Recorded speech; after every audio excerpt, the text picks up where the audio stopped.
রাসূল সাল্লাল্লাহু আলাইহি ওয়াসাল্লাম একবার আবু হুরায়রার কাছে কিছু গনিমতের মাল, যাকাতের মাল আমানত হিসেবে রাখতে দিয়েছেন। আবু হুরায়রাকে বলে সবচেয়ে হাদিস বর্ণনা অধিক যে করেছেন তিনি আবু হুরায়রা, যিনি হাদিসের জন্য, ইলমের জন্য, দ্বীনের জন্য মসজিদ নববীর গেটে পড়ে থাকতেন, ক্ষুধার যন্ত্রণায় কাতরাইতেন। মানুষ মনে করতে মনে হয় মির্গি ব্যারাম ধরেছে, কিন্তু না না, ক্ষুধার যন্ত্রণায় কাতরাইতেন। এত পরিমাণে ইলম পিপাসু ছিলেন এই আবু হুরায়রা রাদিয়াল্লাহু তাআলা। ওনার কাছে আমানত দিয়েছেন যাকাতের মাল। আবু হুরায়রা বলে আমি যাকাতের মাল পাহারা দিতেছি, হুট করে ঘরের ভিতরে একটা চোর ঢুকলো যাকাতের মাল থেকে চুরি করার জন্য। আবু হুরায়রা বলে চোরটা যখন ঘরের মধ্যে ঢুকলো আমি তাকে ধরলাম। দেখবেন সাধারণত চোরদের একটা স্বভাব, এরা যখন চুরি করে যদি চুরি ধরা খেয়ে যায় তখন ওয়াদা করে আর জিন্দেগিতে চুরি করবে না। এটা চোরদের কমন একটা স্বভাব হয়ে থাকে। ও ধরা খাওয়ার পরে বলে আর জিন্দেগিতে চুরি করবে না, এটাই শেষ, এটাই প্রথম। আবু হুরায়রা রাদিয়াল্লাহু তাআলা আনহু চোরকে যখন ধরলেন, চোরও একই কথা বলল যে হুজুর আর জিন্দেগিতে আমি চুরি করব না। আজকে চুরি করার পিছনে কারণ আমার ঘরের ভিতরে সন্তান অসুস্থ, না খাইতে অভাবের তাড়না, আমার বিবি অসুস্থ, আমার মা অসুস্থ, সন্তান অসুস্থ। এমন অভাবের জন্য যার কারণে আমার চুরি করা আদত না, কিন্তু এরপরও আমি চলে আসছি কিছু মাল আপনার থেকে গ্রহণ করার জন্য। দয়া করে আমাকে আপনি ছেড়ে দেন, আর জিন্দেগিতে চুরি করব না। আবু হুরায়রা রাদিয়াল্লাহু তাআলা আনহু চোরকে মায়া লাগলো, আল্লাহর কসম যেহেতু খাইলো ছেড়ে দিলেন। সকালবেলা মসজিদে নববীতে যখন আবু হুরায়রা যায়, মসজিদে নববী দিকে যাওয়ার পর আল্লাহর নবী সাল্লাল্লাহু আলাইহি ওয়াসাল্লাম বর্ণনা করেন, হে আবু হুরায়রা, গতকাল রাতে তোমার কাছে ঘরের ভিতরে যে চোর আসছিল চুরি করার জন্য, এই চোরটা কোথায়? ছেড়ে দিয়েছো নাকি ঘরের মধ্যে আটকায় রাখছো? আচ্ছা বলেন তো, গত রাতে যে চুরি করার জন্য চোর গিয়েছিল, এটা কি আল্লাহর রাসূল দেখার কথা না? নবীর জায়গায় আবু হুরায়রার জায়গায় কেউ দেখে নাই। এরপরেও আল্লাহর নবী কেমনে জানলেন? বলে আল্লাহ পাক রব্বুল আলামিন পয়গম্বরকে জানিয়ে দিয়েছেন। আল্লাহর নবী সাল্লাল্লাহু আলাইহি ওয়াসাল্লাম ডাক দিয়া বলে আবু হুরায়রা, চোরটা কোথায়? আবু হুরায়রা বলে ইয়া রাসূলুল্লাহ, গতকাল রাতে আমার ঘরে চোর আসছিল, আমি তাকে ছেড়ে দিয়েছি। তার জন্য মায়া লাগলো, কারণ তার ঘরের ভিতরে সন্তান না খাওয়া, বিবি না খাওয়া, কেউ না খায় নাই। নবী মায়া লাগছে, মায়ার জায়গা থেকে তাকে আমি বিদায় করে দিয়েছি। নবী ডাক দিয়া বলেন আবু হুরায়রা, যদিও তার জন্য তোমার মায়া লাগছে, কিন্তু আমি রাসূল বললাম আজকে রাতেও চোর আবার তোমার ঘরে চুরি করতে আসবে। আবু হুরায়রা রাদিয়াল্লাহু তাআলা আনহু বলেন, ইয়া রাসূলুল্লাহ, আজকে রাতে যদি চুরি করার জন্য আসে আর কোনো ছাড়াছাড়ি নাই, স্বয়ং আমি নিজে আপনার কাছে ধরে নিয়ে আসবো। আবু হুরায়রা ঘরে চলে যায়, রাত্রিবেলা পাহারা দিতেছে, চোরকে চুরি করবে, আসলেই ধরবে। সময় অতিবাহিত হয়, যখন নাকি রাতটা যাবে ভাব, আবার তাকায় দেখে চোর মশাই আবু হুরায়রার ঘরের মধ্যে চুরি করার জন্য ঢুকে গেল। চোর যখন ঘরের ভিতরে ঢুকলো, আল্লাহর নবীর সাহাবী আবু হুরায়রা ধরে ফেললেন।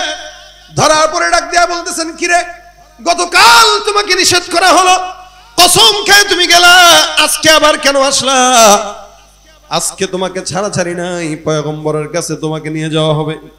চোর জানে নবীর কাছে যদি যাওয়া হয় হাত একটাও থাকবে না, কারণ ইসলামের একটা বিধান। আল্লাহ পাক রব্বুল আলামিন বলেছেন, ওয়াস-সারিকু ওয়াস-সারিকাতু ফাকতাউ আইদিয়াহুমা জাযাআম বিমা কাসাবা নাকালাম মিনাল্লাহ। ইসলামের বিধান হলো চোর যদি চুরি করে হাত কাটতে হবে কি হবে না? আমাদের দেশে তো ইসলাম নাই, যদিও ইসলাম নাম আছে কিন্তু আইনে নাই। এমনকি অনেকে তো ইসলামী আইনও তারা দেখতে পারে না, পছন্দও করে না। ইসলামী আইন যদি সমাজ ব্যবস্থায় থাকতো, যারা পালিয়ে চলে গেছে হাত নিয়ে পালাইতে পারতো না, একটারও হাত থাকতো না, লুলা হয়ে ভিক্ষা করা লাগতো। আবার ইসলামী আইন যদি থাকতো, বর্তমান সময়ে যদি কেউ চুরি করার দুঃসাহস করত, সাথে সাথে হাত কাটা হয়ে যেত। আর হাত কাটার ভয়ের কারণে কেউ চুরি করার নাম মুখেও আনতে পারতো না। আমাদের দেশে আফসোস, 2 টাকার পকেট মারকে চুরি করার দায়ে ধরা খাওয়ার সাথে সাথেই তাকে পিটায়া ঘুষায় নাক ফাটা দেওয়া হয়। কিন্তু সমাজে বড় বড় কোটিপতিরা চুরি করে, তাদেরকে দেখলে 14 বার সালাম দেওয়া হয়। কথা বলেন ঠিক কিনা? যাদের হাতে যায় ক্ষমতা, দেশ যেন বাপের ভিটা, রাখতে চেয়ার শুরু করে বিদেশিদের পাচাটা। বিদেশিদের কথা মতো চালায় ওরা নিজের দেশ, বিদেশিদের কথা মতো চালায় ওরা নিজের দেশ। দেখতে দেখতে গোল্লায় গেল আমার সোনার বাংলাদেশ। কথা ঠিক কিনা? মুসলমানের দেশটা মোদের আছে খাতা কলমে, দোষের দোষী যে বাজারেই শাস্তি পায় যে আলেমে। মুসলমানের দেশটা মোদের আছে খাতা কলমে, দোষের দোষী যে বাজারেই শাস্তি পায় যে আলেমে। ওরা ইসলাম বেচেই ক্ষমতাটা পাকাপোক্ত করে বেশ। দেখতে দেখতে গোল্লায় গেল আমার সোনার বাংলাদেশ। একে একে শেষ করেছি সবার দেখা হইল শেষ। দেখতে দেখতে গোল্লায় গেল আমার সোনার বাংলাদেশ। ঠিক না ভাই আমার? ইসলাম যদি থাকতো চুরি করতে পারতো কেউ? দুর্নীতি করতে পারতো কেউ? বলেন না কেন? ঘুষ খাইতে পারতো? সমাজে সুদ থাকতো? চাঁদাবাজ থাকতো? নাই। কেন? ইসলামী আইন নাই বলেই তারা এগুলো করার সাহস পায়। আবু হুরায়রা রাদিয়াল্লাহু তাআলা চোরকে ধরছে, চোর বুঝে গেছে ধরা খাইলে জামিন নাই। আল্লাহর কসম আর চুরি করবো না আবু হুরায়রা, এটাই শেষ, এটাই শুরু মনে করো। যা হইছে হইছে, গতকাল করছিলাম, ভুল হয়ে গেছে, আজকে আবার শয়তানের ধোকায় পড়ে আসছি, আমারে মাফ করে দাও। আর জিন্দেগিতেও তোমার এই ঘরের সীমানার ভিতরেও তুমি আমাকে দেখবা না। আবু হুরায়রার দিলে মায়া লেগে গেছে। সাহাবা একরাম তো এরা হলো কুফরির ব্যাপারে কঠোর, কিন্তু এমনি তাদের দিলে মায়া অনেক বেশি, যার কারণে মায়ার কারণে হযরত আবু হুরায়রা রাদিয়াল্লাহু তাআলা তাকে ছেড়ে দিলেন।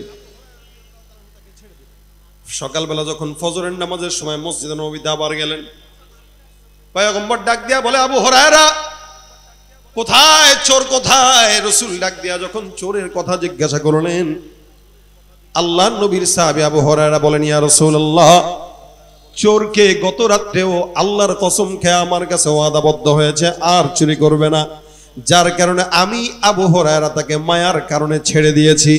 নবী ডাক দিয়া বলেন, আবু হুরায়রা মনে রাখবা, আজকে রাত্রে চোর আবার তোমার ঘরে ঢুকবেই ঢুকবে। আজকে রাত্রে যদি আবার ঢুকে, কয় রাত হবে ভাই? 3 রাত হবে। 2 রাত পার, বাকি রাত একটা। আবু হুরায়রা দড়ি নিয়ে রেডি আছি, আজকে যদি ঢুকে ওর একদিন তো আমার একদিন। নবী বলছেন 3 বার, নবীর কথাই ভুলে যাচ্ছে, তাহলে এই লোকরে তো আর ছাড়া যাবে না। রাত্রিবেলা গভীর হয়ে গেল, চোর হাজির। আবু হুরায়রা তাকে সুন্দর করে ধরলো, ধরে ডাক দিয়া কয়, আজকে ছাড়াছাড়ি নাই, পয়গম্বরের কাছে আজকে তোকে নেওয়াই লাগবে। চোরও জানে নবীর কাছে গেলে আর কোনো উপায় নাই। আবু হুরায়রাকে চোর ডাক দেয়া বলে, হে আবু হুরায়রা, দয়া করে আজকের মতো মাফ করে দাও। আবু হুরায়রা কয়, নতুন কথা বল, পুরান কথা বাদ দে। এতদিন পর্যন্ত আমার এইটা বলে বলে তুই আমার কাছে ছাড়া পাইলি, আজকে আবার এই কথা বলতে আসছো? আমার পয়গম্বর 3 বার তোমার ব্যাপারে সতর্ক করেছেন, 2 বার। তুমি 3 বার আমার ঘরের মধ্যে ঢুকলা, আল্লাহর কসম নবীর কাছে আজকে তোমাকে আমি নেওয়াই লাগবে, কারণ নবী বলছেন। আবু হুরায়রা রাদিয়াল্লাহু তাআলা আর ছাড়ে না। চোর ডাক দেয়া বলে, আবু হুরায়রা, অনেকক্ষণ ভাবার পর এবার চোর মশাই ডাক দেয়া বলে, আবু হুরায়রা, তোমাকে আমি একটা অফার দিব। বলে, কি অফার? তুমি আমাকে ছাড়তে হবে, শর্ত হলো এটা। আবু হুরায়রা বলে, কোনো ছাড়াছাড়ি নাই। চোর ডাক দেয়া কয়, আমি যদি তোমাকে এমন একটা জিনিস শিখাই যেই জিনিসটা তোমার জন্য অনেক উপকারী, বলো তুমি আমাকে ছাড়বা কিনা? আবু হুরায়রা বলে, তুমি কি শিখাইবা? কোরআন থেকে আমি একটা আয়াতের আমল শিখাই দিব। সুবহানাল্লাহ। শিখাবে কে? চোরে। কারে? সাহাবীরে। শিখাবে চোরে। আরে সাহাবীকে তুই চোর হয়ে মানে শিখাবি? চোর হলে কি ঈমান ঠিক আছে না? ঈমান তো ঠিক আছে, পূজায় গেলেও ঈমান ঠিক থাকে। মুসলমানের সন্তান পূজায় যায়, গীতা পাঠ করে আসে, এরপরও ঈমান থাকে। এই হইলো হাল।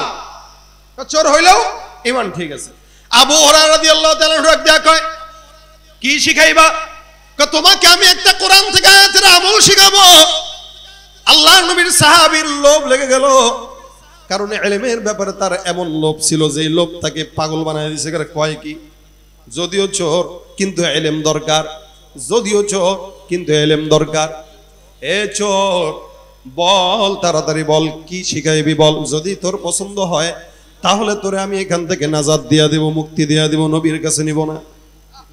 আল্লাহ নবীর সাহাবী আবু হুরায়রা ডাক দিয়া যখন বললেন, এবার পয়গম্বরের সাহাবীর আবু হুরায়রার কথায় চোর আশ্বাস পাইল, ডাক দিয়া বলতেছে, আবু হুরায়রা শোনো, তাহলে আমি তোমারে কি শিখাবো।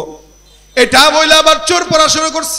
বিসমিল্লাহির রহমানির রহিম, আল্লাহু লা ইলাহা ইল্লা হুয়াল হাইয়ুল কাইয়্যুম লা তাখুযুহু সিনাতুন ওয়ালা নাওম লাহু মা ফিস সামাওয়াতি ওয়া মা ফিল আরদ মান যাল্লাযী ইয়াশফাউ ইনদাহু ইল্লা বিইযনিহি ইয়ালামু মা বাইনা আইদিহিম ওয়া মা খালফাহুম ওয়া লা ইউহিতুনা বিশাইইন মিন ইলমিহি ইল্লা বিমা শাআ ওয়াসি'a কুরসিয়ুহুস সামাওয়াতি ওয়াল আরদ ওয়া লা ইয়াউদুহু হিফযুহুমা ওয়া হুয়াল আলিয়্যুল আযীম। আল্লাহু আকবার, আল্লাহু আকবার। চোরে পড়তেছে, চোরে, আমাদের দেশের চোর রে বোম মারেন তো সূরা ফাতিহা পারেনি, নামাজের কাছেও তো যায় নাই।